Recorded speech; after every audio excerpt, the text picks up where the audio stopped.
My name's Ryan. I'm 29, and until recently I thought my family and I were pretty close. Not perfect. No family ever is. But we got along well enough to have Sunday dinners together, celebrate birthdays, and talk on the phone every few days. I grew up the oldest of two, with my younger sister, Hannah, who's 23. Our parents, Mike and Linda, always made it clear that they wanted us to succeed, but there was also this unspoken rule that Hannah was the baby and I was the one expected to take care of everyone. When I got my first part-time job at 16, Mom would call it training wheels for when I'd one day be the breadwinner.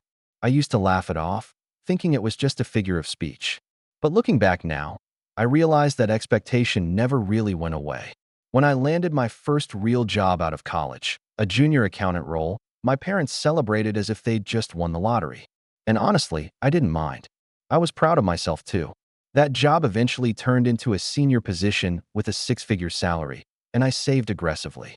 Last year, I pulled off something I never thought possible at 29. I bought my first house.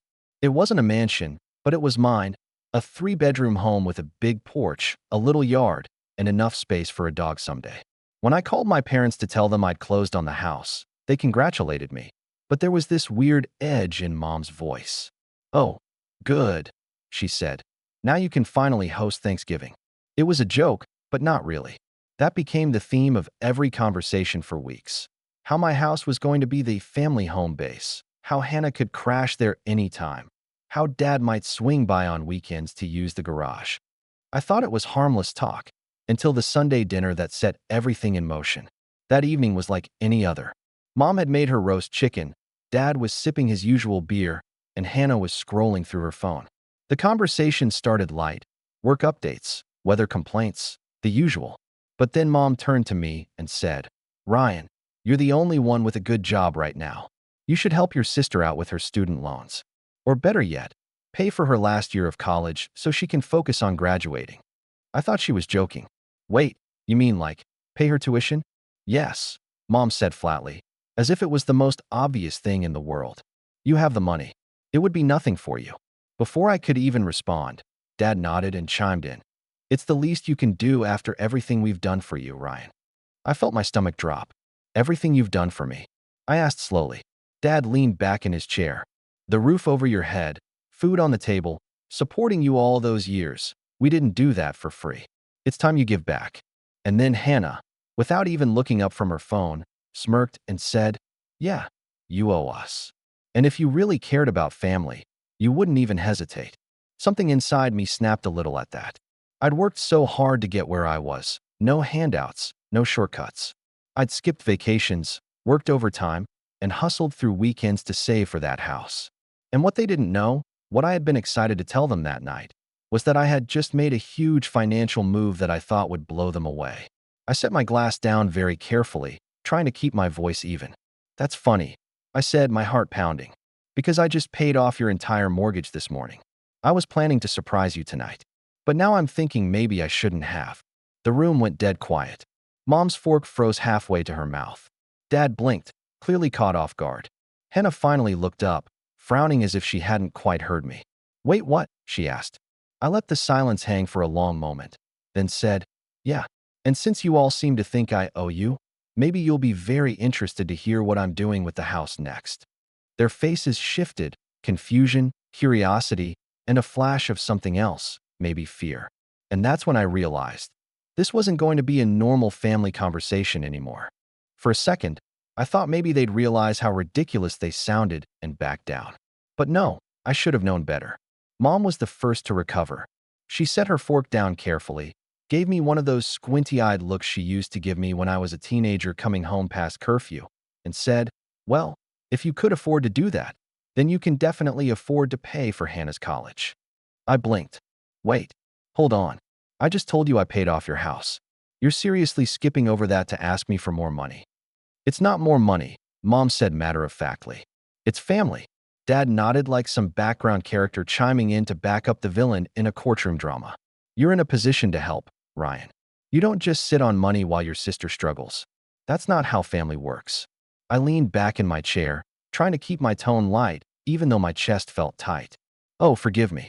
I must have missed the chapter in the family handbook where it says the oldest sibling automatically becomes the family ATM once they buy a house. Hannah scoffed. It's not about being an ATM. It's about sharing your success. You've always had it easier than me. I had to bite back a laugh at that one. Easier? Hannah, you got a brand new car for your 18th birthday. I got Dad's old Civic with the missing hubcap and the permanent smell of wet dog. That car still runs. Dad said defensively. Yeah, I said, deadpan.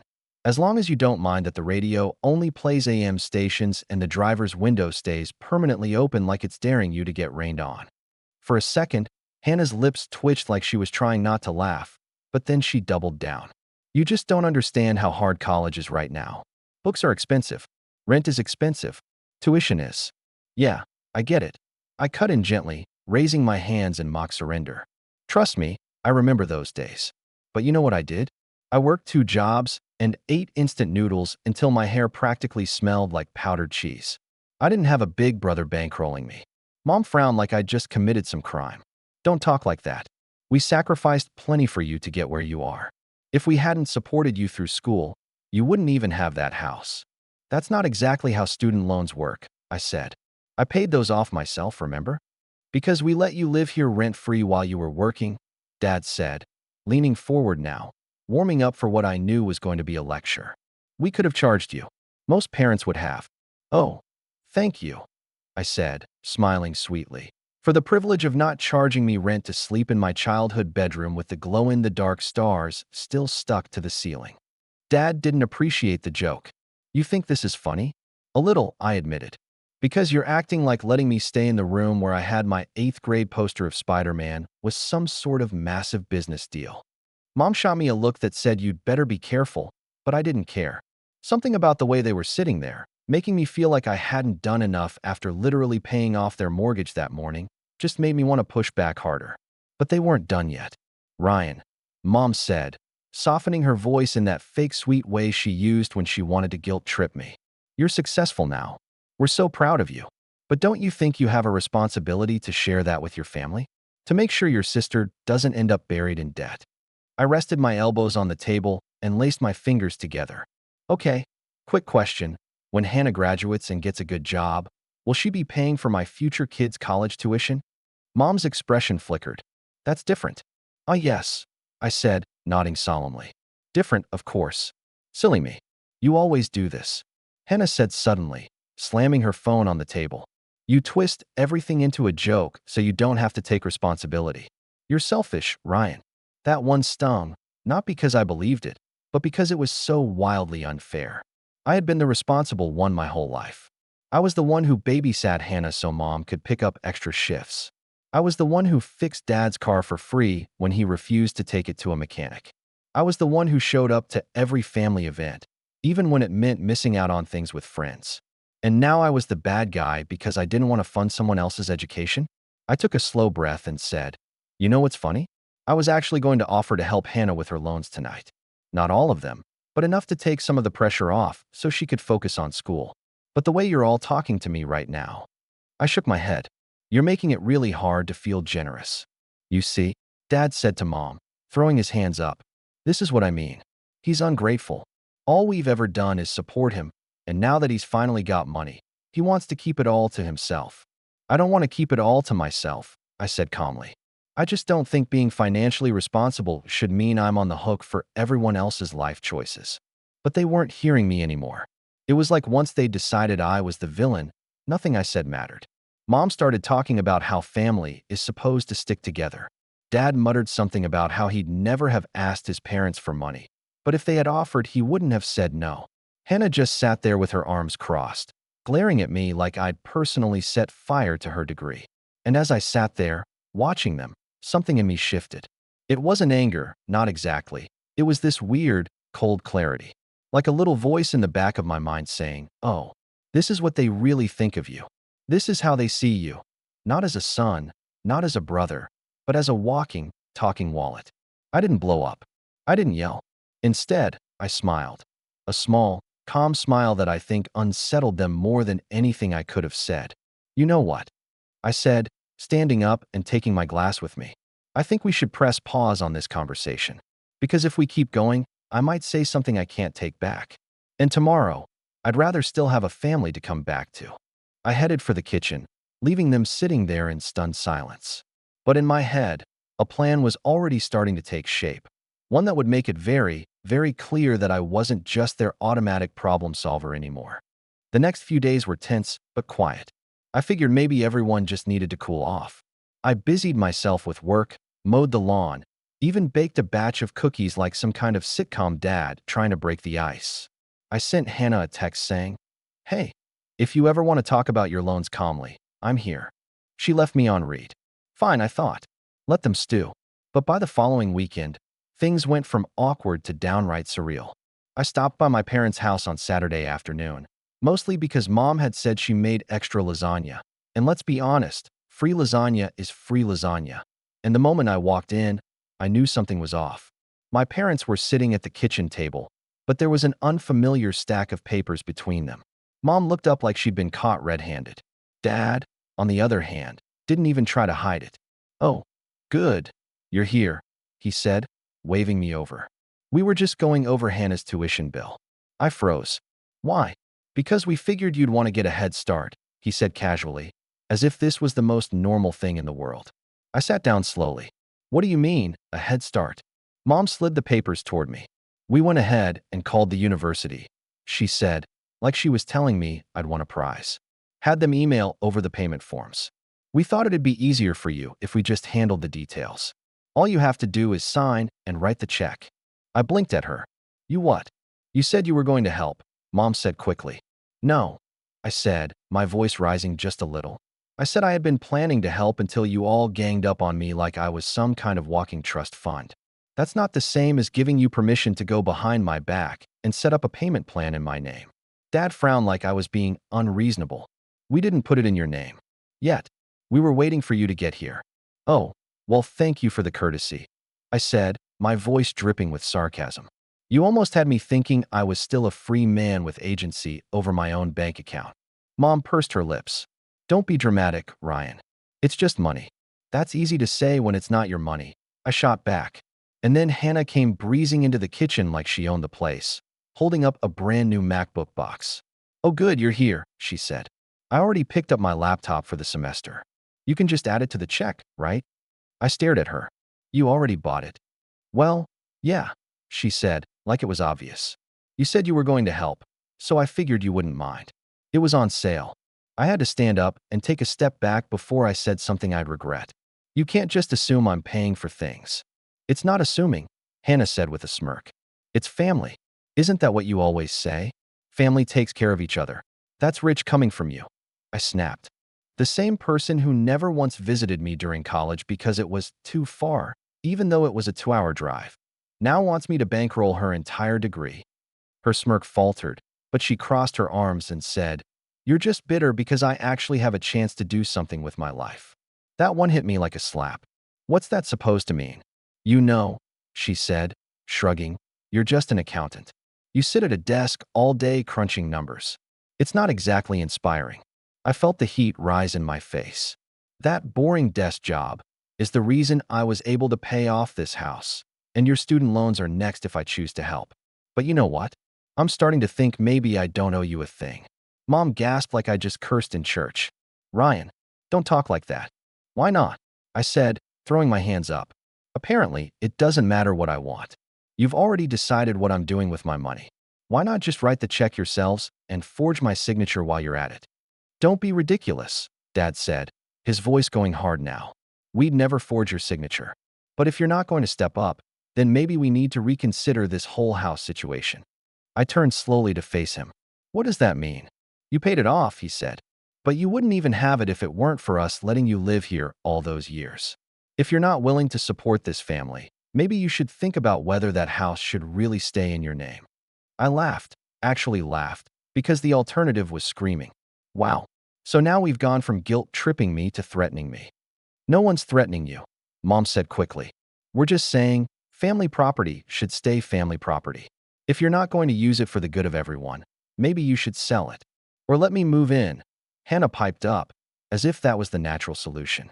"I mean, you've got all that space. Why not?" I could use the second bedroom as a study room. And then you wouldn't have to worry about my rent on top of tuition. The room went so quiet I could hear the hum of the fridge. Let me get this straight, I said finally. You want me to pay your tuition, buy your laptop, cover your rent, or better yet, just let you move into my house for free? All because you think I owe you for existing? That's not what we said, Mom said, but her voice was losing steam. That's exactly what you said, I replied. I grabbed the stack of tuition papers and slid them back across the table.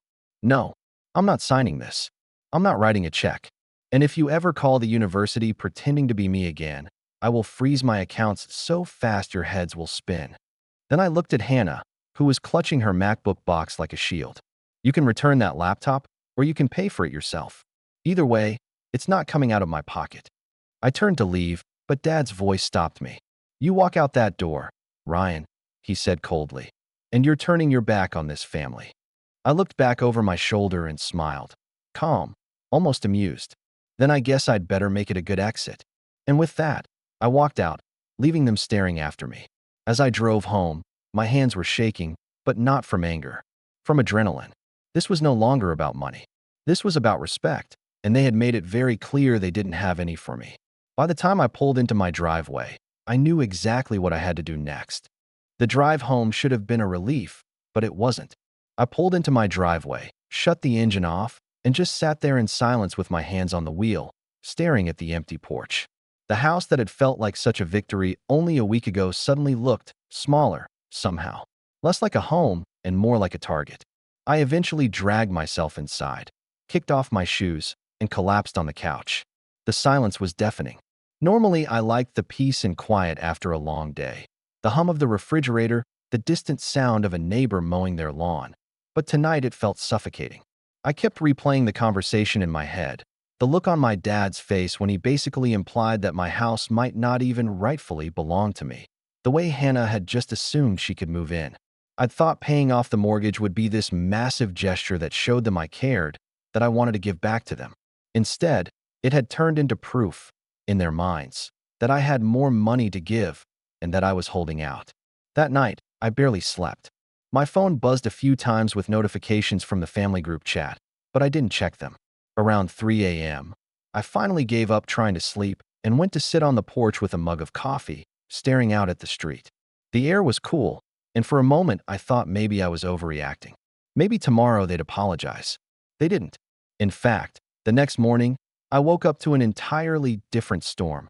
Texts from my aunt, my cousin, even my grandmother. Aunt Julie. Ryan, your mom told me what happened. Are you really refusing to help your sister with school? That's not like you. Cousin Mark. Dude, I get that you want boundaries, but this is family. You can't just abandon them. Grandma. Ryan, honey, your mother is very upset. She said you stormed out and threatened to cut them off. Please think about what you're doing. I sat there scrolling through message after message, my chest tightening with each one. They'd told the whole family, and not just told them, twisted the story so it looked like I'd selfishly turned my back on everyone after they'd supported me my whole life. I wanted to text back and defend myself, but I didn't. What would be the point? It would just turn into a bigger fight, and I'd look even worse. The next few days were brutal. Every time my phone buzzed, it was another relative weighing in, some gently scolding, some outright accusing me of being ungrateful. My boss even noticed something was wrong when I showed up to work looking exhausted. You okay, Ryan? She asked during our morning check-in. Yeah, I lied, forcing a smile. Just family stuff. I didn't tell her the truth, that I'd spent the entire weekend feeling like I was on trial for a crime I didn't commit. By midweek, I started avoiding my phone entirely. I muted the group chat. I let calls go to voicemail. It was easier than dealing with the constant barrage of guilt trips. But the silence came with its own price. I felt completely alone. One night, after work, I sat at the kitchen table with a beer, staring at the title deed to the house. I'd framed it the day I got it. A little private reminder that all the years of saving and sacrifice had been worth it. Now, though, it felt almost tainted. I thought about what Dad had said, about reconsidering whether the house should stay in my name, and it made my stomach twist. Rationally, I knew they couldn't take it from me. My name was on the deed, fair and square. But emotionally, it felt like they'd already claimed ownership, like they believed it was theirs by right. And then there was Hannah. I couldn't stop picturing her standing there with that smug little smirk, clutching the MacBook box like it was some sort of trophy. She hadn't just assumed I'd pay. She'd already spent the money she thought I owed her. The thought made me feel sick. I realized then that if I didn't do something, if I just let this slide, this was going to become my life. Every raise, every bonus, every financial milestone. They'd be watching, waiting, deciding how I should spend it for the good of the family. I couldn't let that happen. But I also knew I couldn't just cut them off cold turkey. That would prove their narrative right, that I was selfish and dramatic and didn't care about anyone but myself. So I did what I always do when I feel cornered. I started making lists. I grabbed a notepad and wrote at the top, things I control. Underneath it, I listed out everything that was in my power, my house, my bank accounts, my time, my presence at family events. Then, on a separate page, I wrote, leverage. This part took longer. I wasn't planning revenge yet. Not exactly. But I was thinking strategically. What did I have that they wanted? What did they expect from me? And how could I use those expectations to draw a line in the sand? By the time I finished, I had a strange sense of calm. It wasn't happiness, but it was focus. That weekend, I stayed home. I didn't go to Sunday dinner. Mom called twice, then texted, "We're waiting for you." I didn't respond. An hour later, Hannah sent me a selfie of the family table with the caption, "Empty chair. You should be here." I stared at it for a long time before turning off my phone. The next morning, I woke up to find a letter in my mailbox. No stamp, just an envelope with my name on it in Mom's handwriting. Inside was a note that said, "Ryan, we don't understand why you're being so difficult. Your sister needs you. You're breaking this family apart. Call us." I sat on the porch reading it over and over, my coffee growing cold in my hands. And that was when it hit me. I wasn't the one breaking the family apart. They were. They'd chosen to turn this into a war over money. And if it was a war they wanted, they were going to learn very quickly that I don't lose wars. That was the day I stopped just reacting and started planning. Something changed after that letter. It was subtle at first, a shift in my posture, the way I carried myself at work, even the tone of my voice when I answered the phone. For weeks I had been weighed down by guilt, second-guessing myself every time I ignored a call or skipped a family dinner. But now I felt strangely light. I didn't reply to Mom's note. Instead, I focused on work. The timing couldn't have been better. My company had just landed a major client, and my boss needed someone to take point on the account. Normally, I might have hesitated. The project meant late nights, high stakes, and a mountain of spreadsheets that would make lesser accountants cry. But I said yes immediately. Anything to keep my mind busy. Funny thing happened. When you stop wasting energy on people who refuse to respect you, you suddenly have a lot more energy for everything else. I started going to the gym again, something I hadn't done since college. At first, I could barely run a mile without feeling like my lungs were on fire, but week by week I got stronger. The late-night drives home from the office that used to exhaust me now felt satisfying, like I was building something real. And the project? It went better than I could have imagined. My team finished under budget and ahead of schedule, and my boss was so impressed she put me up for a promotion, one that came with a significant raise. When I saw the new number on my pay stub, I just sat there for a minute, staring at it. A few months ago, my family had been making me feel like I was failing them. Now, I had more money than ever, and for the first time, I wasn't thinking about how to share it. I was thinking about how to protect it. Around the same time, I started slowly pulling away from the family narrative. Not dramatically, not with some big announcement, just little, deliberate steps. I muted the group chat permanently. I stopped picking up their calls during work hours. I even skipped 2 more Sunday dinners in a row, claiming I had deadlines. The first time, Mom texted me, "You missed dinner." The second time, she didn't text at all. Instead, I heard from Aunt Julie again. "Your mom says you're shutting everyone out. You're breaking her heart." I wrote back, "I'm setting healthy boundaries. That's not the same thing." Then I put my phone on Do Not Disturb and went out with friends from work. That became my new pattern. More time with people who actually respected me, less time being the designated fixer of everyone else's problems. It was liberating and, I'll admit, a little intoxicating. But I wasn't just ignoring them. I was also preparing. One evening, I sat down with a financial planner I'd found through a friend. We went over everything, my mortgage paperwork, my savings, my investments. "You're in a really strong position," she said, impressed. If you keep this up, you could be completely financially independent in a few years. That sentence stuck with me. Financially independent. Not just from bills or debt, but from expectations. I started automating everything I could. Separate savings accounts. A budget that allocated money for the things I actually cared about. Travel, home improvements, maybe a dog in the near future. I even set up a trust in my name, something my parents didn't know about and wouldn't have access to. And for the first time in my life, I started saying no to things, even little things. A coworker asked if I could cover their shift on a Friday night. Sorry, can't, I said with a smile, and went to a baseball game instead. A neighbor asked if I'd mind watching their dog for a week. I'd love to, but I'm swamped right now. Each no felt like reclaiming a tiny piece of myself. Of course, the family didn't like this new version of me.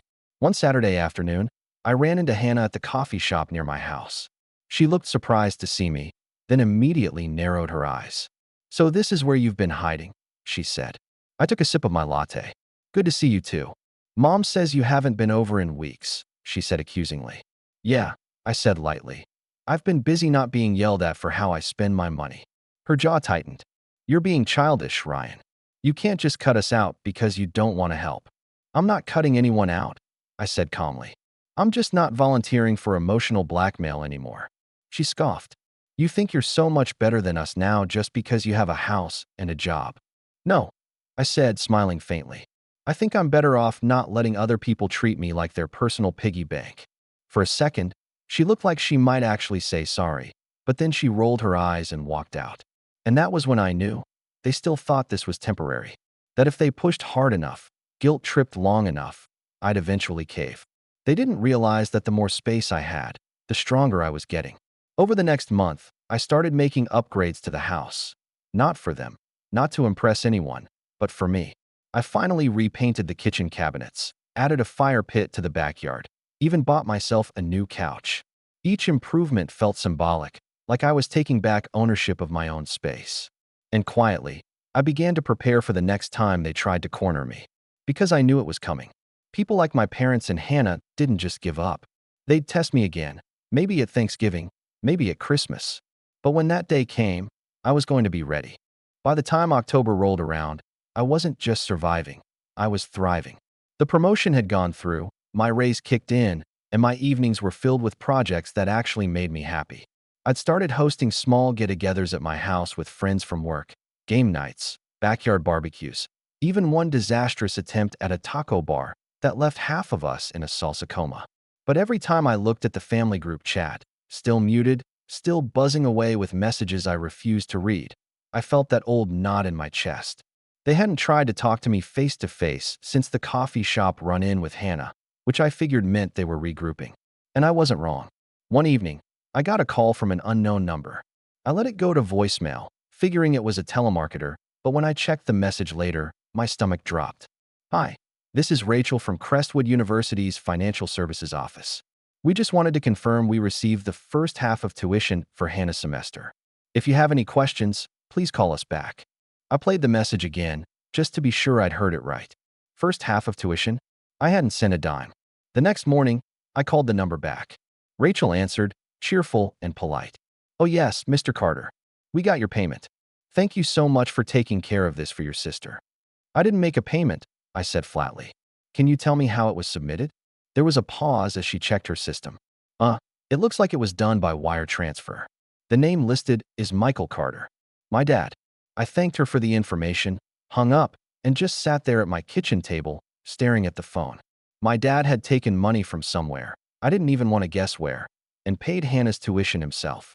Which wouldn't have been a problem, except that meant he'd probably tell everyone I'd done it.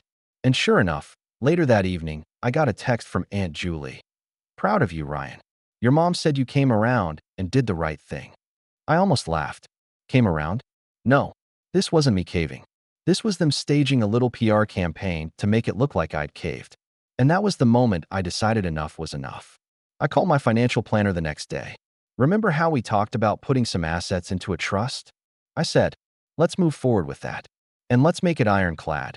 No one touches a cent unless I say so." She nodded like she'd been waiting for me to say those words. "Good call.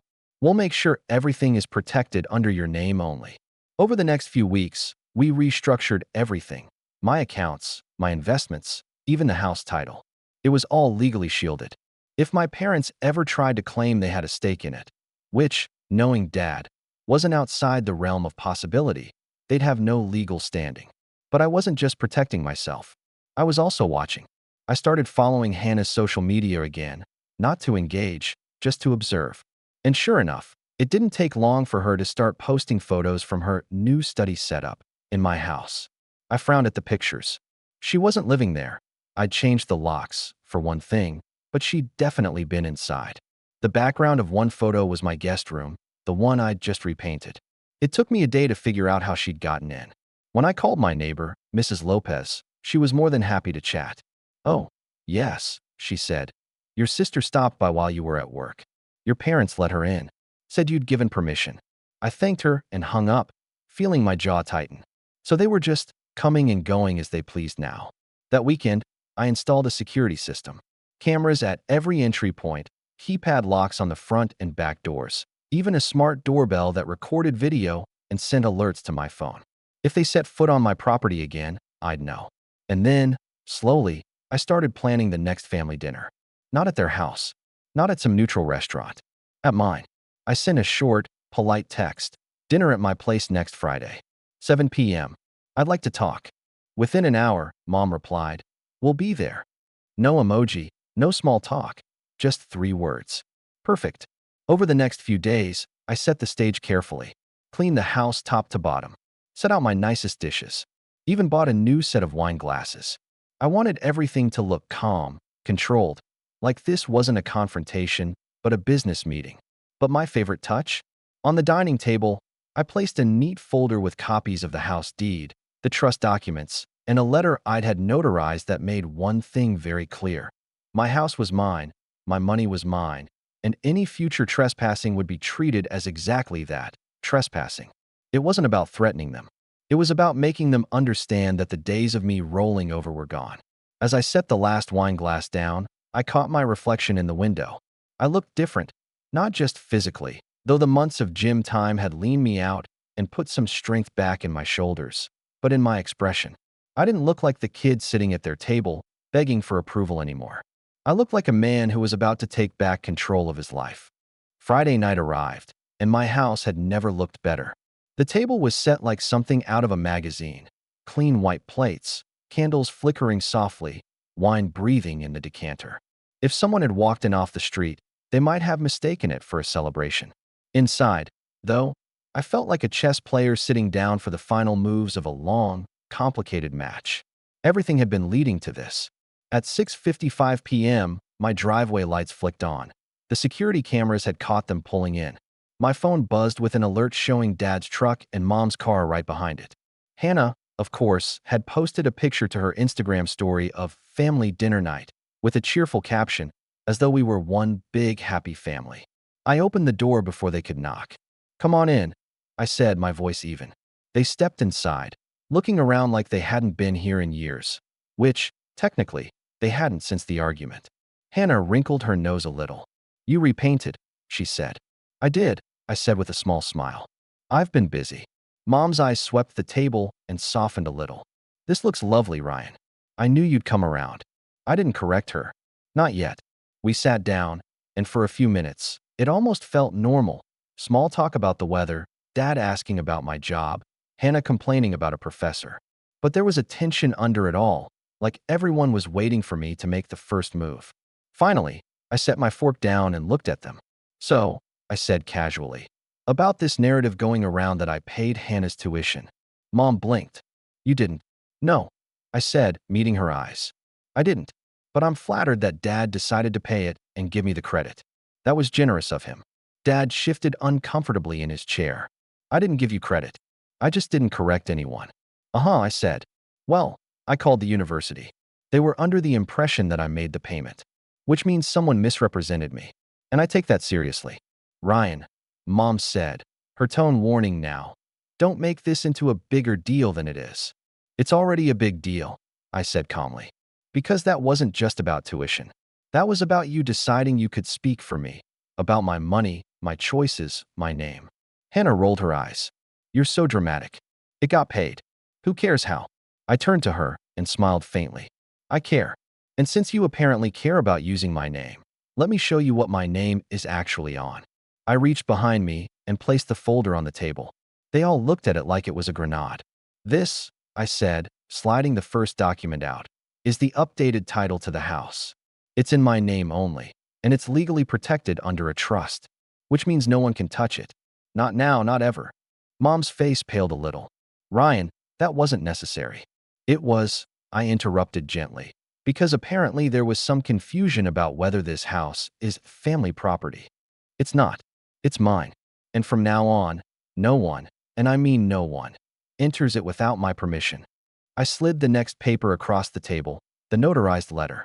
This is a notice of no trespass, already filed with the city. I had to install cameras after I learned people were letting themselves in while I was at work.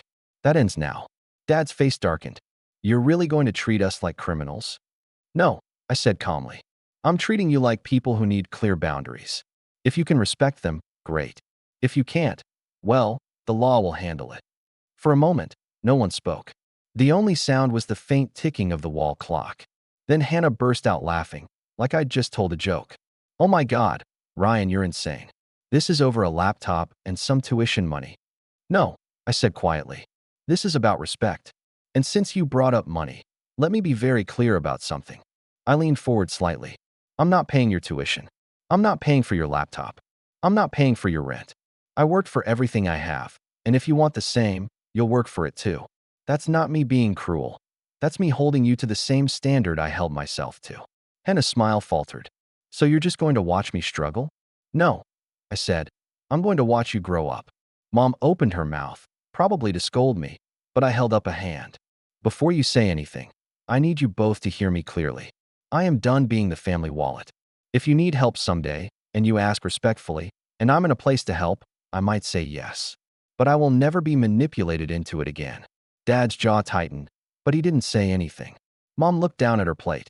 I let the silence sit for a long moment before leaning back in my chair and taking a slow sip of wine.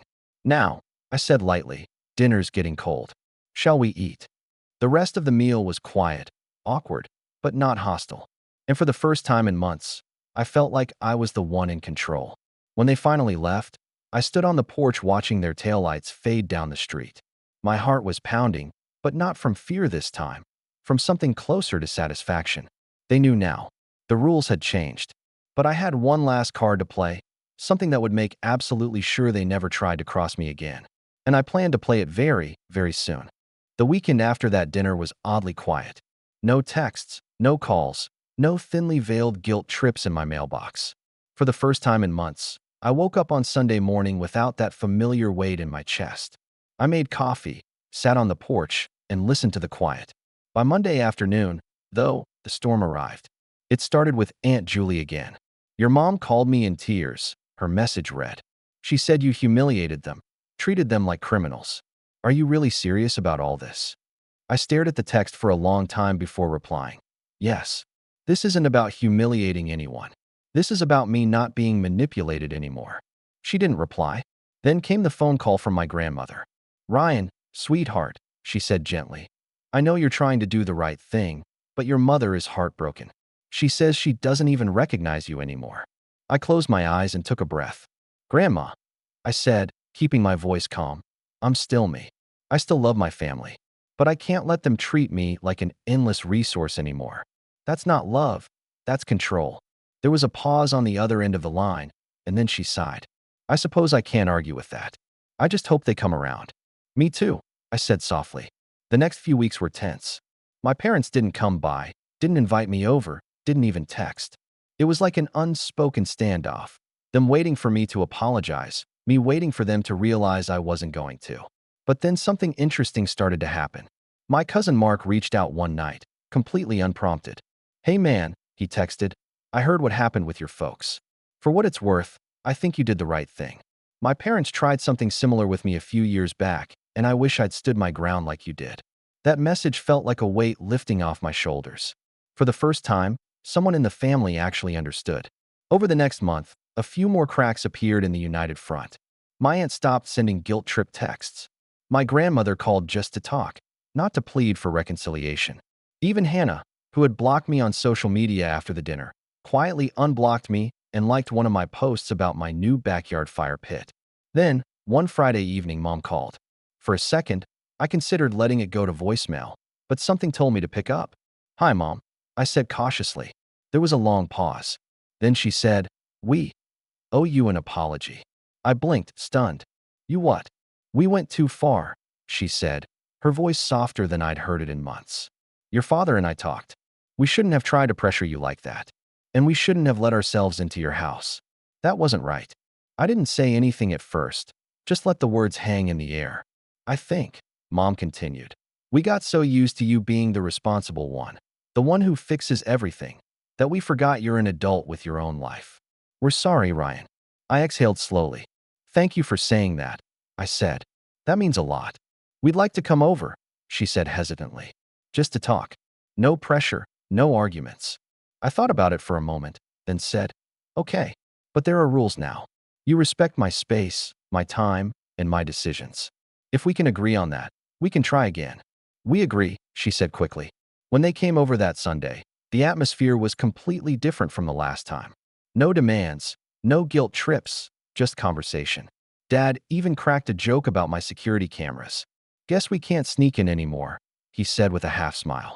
"Nope," I said, smiling back. "But you're always welcome when you knock." Hannah came too, looking sheepish. After dinner, she pulled me aside. "I'm sorry," she said quietly. "I shouldn't have assumed you'd just pay for everything. I've picked up more hours at work. I'll figure it out." I nodded. "That's all I wanted, Hannah. For you to try. I'm proud of you." And I meant it. Over the next few months, things slowly returned to something like normal, but a healthier version. They stopped asking about my finances, stopped dropping hints about family obligations, and I stopped feeling like I was one argument away from packing up and disappearing. The trust stayed in place, the security cameras stayed up, and my boundaries stayed firm. And you know what? No one pushed them again. One evening, months later, I found myself standing on my porch with a glass of wine, looking at the house as the sun set behind it. For the first time since buying it, I didn't feel like I had to defend it. I didn't feel like I owed it, or anything inside it, to anyone. I raised my glass slightly, to no one in particular, and said quietly, "My house, my rules." And this time, it wasn't defiance. It was freedom.